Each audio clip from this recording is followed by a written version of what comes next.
அன்பர்களுக்கும் அறிஞர் பெருமக்களுக்கும் ஆர்வலர்களுக்கும் என்னுடைய பணிவான வணக்கத்தையும் அன்பின் வாழ்த்துகளையும் தெரிவித்துக் கொள்கிறேன்.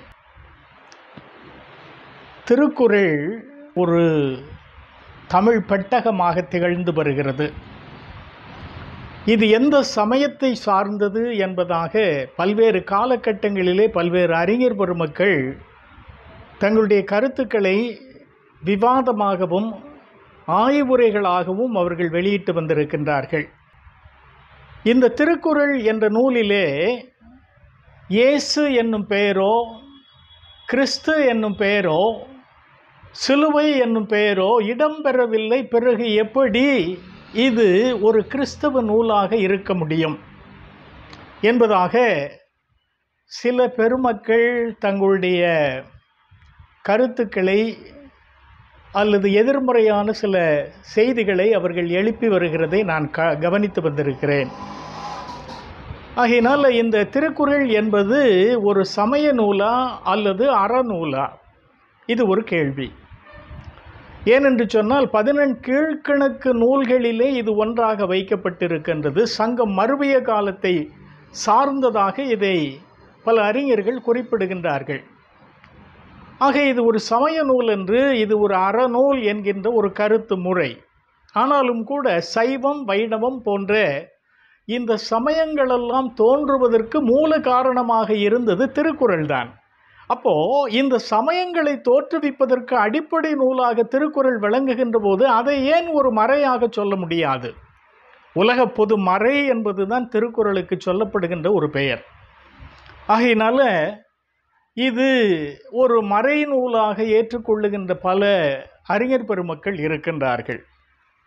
இப்போ ஒரு காலகட்டத்திலே திருக்குறளை சைவ நூல் என்பதாக அவர்கள் வாதிட்டு வந்தார்கள். சைவ நூல் என்பதாக வாதிட்ட அந்த பெருமக்களுக்கு அந்த நூலிலே, திருக்குறளிலே எந்த ஒரு இடத்திலும் சிவன் என்கின்ற பெயரோ, சிவம் என்கின்ற பெயரோ, சைவம் என்கின்ற பெயரோ இடம்பெறவில்லை. பிறகு எப்படி திருக்குறளை சைவ நூல் என்பதாக சொல்ல முடியும்? இது ஒரு கருத்து. இந்த கேள்வியை நான் உங்களுக்கு முன்பாக வைத்திருக்கிறேன். அடுத்த நிலையிலே அது வைணவ நூல் என்பதாக வாதிட்ட பெரியவர்கள், இந்த நூலிலே விஷ்ணு என்கின்ற பெயரோ, திருமால் என்கின்ற பெயரோ இடம்பெறவில்லை. பிறகு எப்படி திருக்குறளை அவர்கள் வைணவ நூல் என்பதாக சொல்ல முடியும்? அதுபோல சமண சமயத்தை சார்ந்த மாவீரர், அவருடைய பெயர் இதில் இடம்பெறவில்லை. ஆனால் அவர்கள் இது சமண நூல் என்பதாக வாதிட்டு வந்திருக்கின்றார்கள். அதே போல பௌத்த பெருமக்கள் இது பௌத்த நூல், பௌத்த சமயத்தை சார்ந்தது என்பதாகவும் வாதிட்டிருக்கிறார்கள். இதில் புத்தர் என்கின்ற பெயர் எந்த இடத்திலுமே வரவில்லை. அப்படியானால் இந்த திருக்குறளிலே உள்ள முதலாவது அதிகாரம்தான் கடவுள் வாழ்த்து. இந்த கடவுள் வாழ்த்து என்கின்ற இந்த முதல் அதிகாரத்தில் எந்த ஒரு கடவுளினுடைய பெயரும் குறிப்பிடப்படவில்லை. நான் சொல்லுவது த பர்சனல் நேம் என்பது எந்த இடத்திலும் திருக்குறளில் எல்லாமே பொதுவான பெயர்களாக அல்லது ஒரு கருத்தினை விளக்க வல்ல காரண பெயர்களாக அமைந்திருக்கின்றது. ஆங்கிலத்தில் இதை லாஜிக்கல் நேம் என்பதாக சொல்லுவார்கள். ஆதிபகவன், வாலறிவன், மலர்மிசை ஏகினான், வேண்டுதல் வேண்டாமையிலான், இருள் சேர் இருவனையும் சேரா இறைவன், பொறிவாயில் ஐந்து வித்தான், தனக்கு உவமை இல்லாதான், அறவாழி அந்தணன், எண்குணத்தான். இந்த 9 பெயர்களால் கடவுள் குறிப்பிடப்படுகின்றார். இந்த கடவுள் வாழ்த்து என்பதாக இந்த அதிகாரத்திற்கு தலைப்பு கொடுக்கப்பட்டிருக்கிறது. ஆனால் கடவுள் என்கின்ற பெயர் அதில் இடம்பெறவில்லை.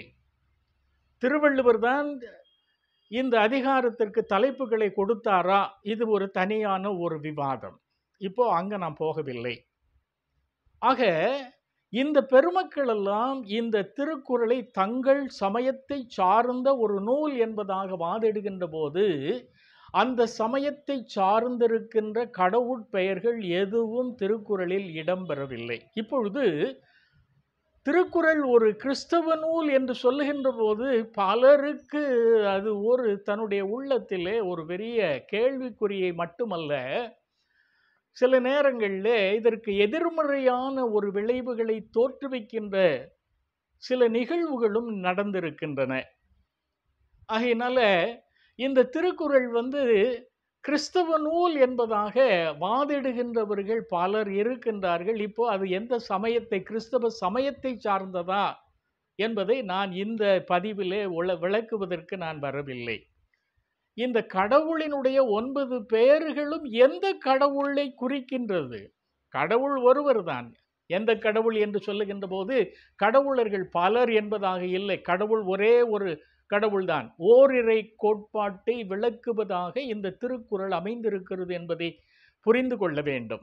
அதனுடைய அமைதியிலே இதிலே இந்த கடவுள் வாழ்த்திலே அமைந்திருக்கின்ற பல பெயர்கள்ல 2 பெயர்களை நான் விளக்குவதற்கு விரும்புகின்றேன். அதுல ஒன்று இறைவன் என்று சொல்லுவது. இருள் சேர் இருவினையும் சேரா இறைவன் பொருள் சேர் புகழ் புரிந்தார் மாட்டு. இது 5வது குறட்பா. அதே போல 10வது குறட்பாவில் பிறவி பெருங்கடல் நீந்துவர் நீந்தார் இறைவன் அடி சேராதார். இந்த இறைவன் என்கின்ற அந்த சொல்லை அல்லது அந்த பெயரை கடவுளுக்கு அவர் பயன்படுத்துகின்றார். இது காரண பெயர். இறைவன் என்பது சங்க இலக்கியத்திலே அரசனை குறிக்கின்ற ஒரு பெயராகும். திருவள்ளுவர் தான் முதலாவதாக அரசன் என்று சொல்லப்படுகின்ற இந்த இறைவன் என்கின்ற பெயரை கடவுளுக்கு பயன்படுத்துகின்றார். இதை நன்றாக நீங்கள் புரிந்து கொள்ள வேண்டும், நினைவில் வைத்துக் கொள்ள வேண்டும். வேறு எந்த இடத்திலுமே இந்த மரபினை மீறி அல்லது அந்த மரபினை புரட்சி செய்து புத்தாக்கமாக திருவள்ளுவர் இதற்கு இறைவன் என்கின்ற பெயரை திருக்குறள்ல இறைவன் என்பதை கடவுளுக்கு அவர் சூட்டுகின்றார். இறைமாட்சி என்பதாக பொருட்பாலிலே வேறு அதிகாரமே அதிலே அமைந்திருக்கிறார். அதில் இறைவனை பற்றி, இறைவனுடைய மாட்சி என்ன என்பதை பற்றியெல்லாம், அரசனுடைய சிறப்புகளை குறித்தெல்லாம் அவர் அங்கே பேசுகிறார். ஆனால் இங்கே அறத்துப்பால்ல, அதுவும் பாயிரத்தில் கடவுள் வாழ்த்து பகுதியில் இறைவன் என்பதை கடவுளுக்கு அவர் பயன்படுத்துவதனுடைய நோக்கம் என்ன? இறைவன் என்பதற்கு அரசன் என்று பொருள். அப்போ கடவுளை அரசனாக பாவித்து விளக்குகின்ற பாடுகின்ற ஒரு முறை திருவள்ளுவர் அவர்தான் முதல்ல இதில் பயன்படுத்துகின்றார். இதற்கும் கிறிஸ்தவத்தினுடைய அமைப்பில் நம்ம பார்க்கின்ற போது இயேசு கிறிஸ்து, கிறிஸ்டாஸ், இந்த கிறிஸ்டாஸ் என்பது பழைய ஏற்பாட்டில் எபிரேய மொழியிலே மெசாயா என்பதாக வருகின்ற ஒரு பெயர். மெசாயா என்பதற்கு த அனாயிண்டட் ஒன் என்பதாக பொருள். அதாவது எண்ணெய் வார்க்கப்பட்டவர். அவர்களுடைய பண்பாட்டில் அல்லது கலாச்சாரத்தினுடைய அடிப்படையில் அரசனுக்குத்தான் அரசனை அரசனாக அருட்பொழிவு செய்வதற்காக வேண்டி அவர்கள் அவனுடைய தலையிலே எண்ணெய் வார்ப்பது அவர்களுடைய பண்பாடு. அதே போல ஒரு சமய குருவாக விளங்குகின்றவரை தனிமைப்படுத்துவதற்காக அவர்களை அந்த குறிப்பிட்ட அந்த பணியை செய்வதற்காக அருட்பொழிவு செய்வது இன்னொரு நிலை. இன்னொன்று இறைவாக்குனர் அல்லது தீர்க்கதரிசி. இந்த 3 பேருக்கும் அருட்பொழிவு அல்லது எண்ணெய் வார்த்து அவர்களை அருட்பொழிவு செய்வது அவர்களுடைய பண்பாடு. சிறப்பாக சொல்லப்பட வேண்டும் என்று சொன்னால் அரசனை தனிமையாக பிரித்து மக்களை ஆளுவதற்காக சொல்லப்படுகின்ற ஒரு பகுதி அந்த கிறிஸ்டாஸ். அப்போ மேசியா என்பது எபிரேய சொல், ஆனால் கிரேக்கத்தில் அது கிறிஸ்டாஸ் என்பதாக மொழியாக்கம் செய்யப்படுகின்றது. இது ஒலியாக்கம் அல்ல, மொழியாக்கம். அதைத்தான் அந்த கிறிஸ்டாஸ் என்பதை நாம் ஒலியாக்கத்தில் வைத்துக்கொண்டு அதை கிறிஸ்து என்பதாக சொல்லுகின்றோம். இது ஒரு நிலை. இந்த ஒரு நிலையில் நம்ம அப்போ இறைவன் என்கின்ற அந்த பெயர் இயேசு கிறிஸ்துவை குறிப்பது. இது ஒரு பகுதி. அடுத்ததாக வருகின்றது ஐந்தபித்தான். இது திருக்குறளில் கடவுள் வாழ்த்தில் 6வது பாடல். அதற்கு அடுத்தது 25வது குறட்பாவிலும் அது இடம்பெறுகிறது. அது நீத்தார் பெருமையில் ஐந்தவித்தான் ஆற்றல் அகல் விசும்புளார் கோமான் இந்திரனே சாலும் கரி. இந்த 2 குறட்பாக்களிலும் 5 அவித்தான். 5 என்பது ஐம்பொறிகள் என்பதற்கு ஒரு தனி பொதுப்பெயர் கொடுக்க வேண்டும் என்று சொன்னால் அது உடல். அப்ப 5 என்பது எதை குறிக்கிறது? உடலை குறிக்கிறது. 5 அவித்தான், பொறிவாயில் 5 அவித்தான். அப்போ ஒரு பொறியில் இந்த 5 என்பது இந்த உடலை அவித்தான். அவித்தான் என்பது பலியாக்கினான் என்று பொருள். அப்போ 5 அவித்தான் என்கின்ற இந்த பெயர் கடவுளுக்கு மட்டும் வருகின்றது. கடவுள் வாழ்த்துல நீத்தாரிலும் 5 அவித்தான் வருகின்றது. அது நிச்சயமாக ஒரு துறவிக்கு இந்த உலகத்துல உலக பெற்றோருக்கு பிறந்திருக்கின்ற ஒருவருக்கு அது பயன்படுத்த முடியாது. ஆகையினால் இந்த 5 அவித்தான். இந்த 5 என்பது இந்த உடலை ஒரு பொறியிலே அவித்தான். பொறினா ஐம்பொறிகளையும் அடக்கினான் என்பதாக நம்முடைய உரை ஆசிரியர்கள் பரிமேலழகர் உட்பட அல்லது அவர் தொடங்கி மற்றவர்கள் எல்லாருமே அப்படிப்பட்ட ஒரு கருத்தினை அவர்கள் சொல்லுகின்றார்கள். கடவுள் எப்படி 5 பொறிகளையும் அடக்குகிறார் என்பது அது கடவுள் குற்றமாக அமைந்துவிடும் என்பதை நாம் புரிந்து கொள்ள வேண்டும். ஆகையினால அந்த அவி என்பது பலியை குறிக்கின்றது.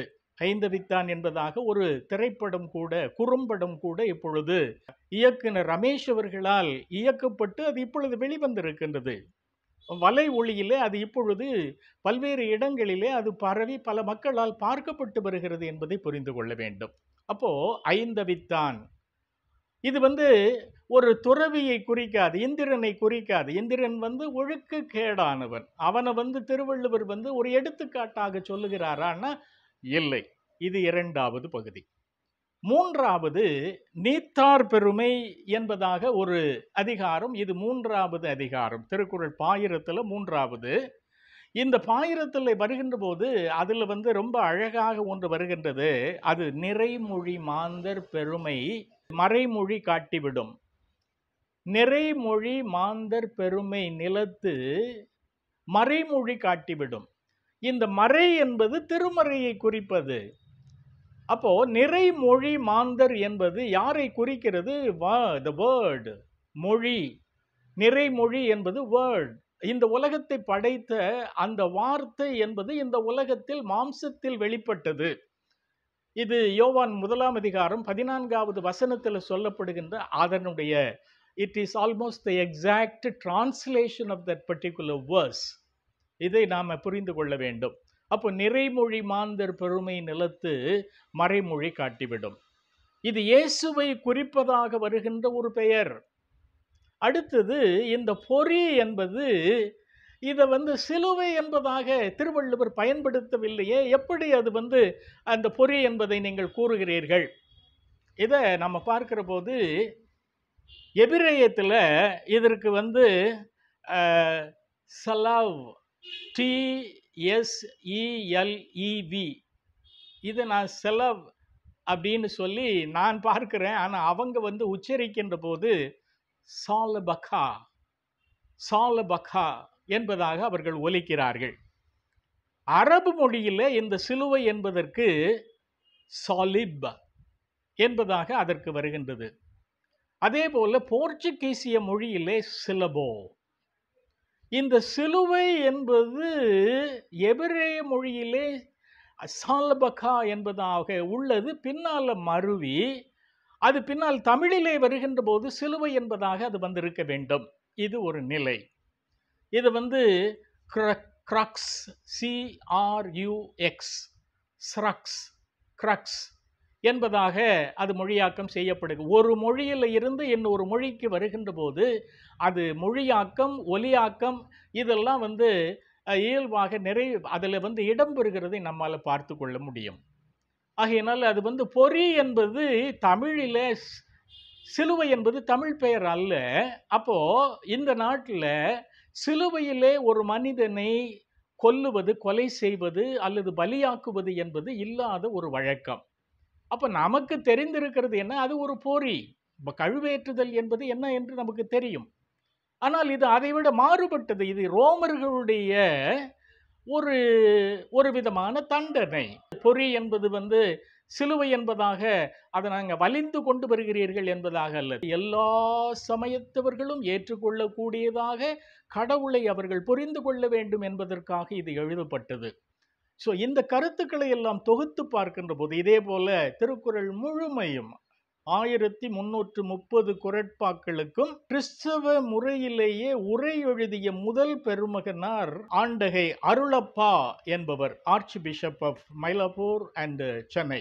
முழுமையாக அதை எழுதியிருக்கிறார், திருக்குறள் புத்தாய்வு. அது முழுமைக்கும் நான் தட்டச்சு செய்ததை நான் திருத்தி கொடுத்திருக்கிறேன். அதுபோல பின்னால இப்பொழுது மு தெய்வநாயகம் அவர்கள் முழுமைக்கும் கிறிஸ்தவ நோக்கிலே அவர்கள் உரை எழுதி வெளியிட்டிருக்கிறார்கள். நாகர்கோவிலை சார்ந்திருக்கின்ற கிறிஸ்டோபர் என்கின்ற ஒருவர் திருக்குறளின் கிறிஸ்தவமே திருக்குறளின் அடிப்படை என்பதாக சொல்லி இருக்கின்றார்கள்.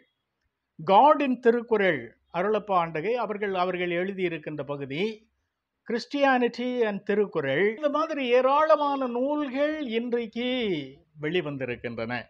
ஆகையினால இது எந்த சமயத்தை சார்ந்தது என்று நாம வாதிட்டு சண்டை போட்டு கொண்டிருப்பது அல்ல.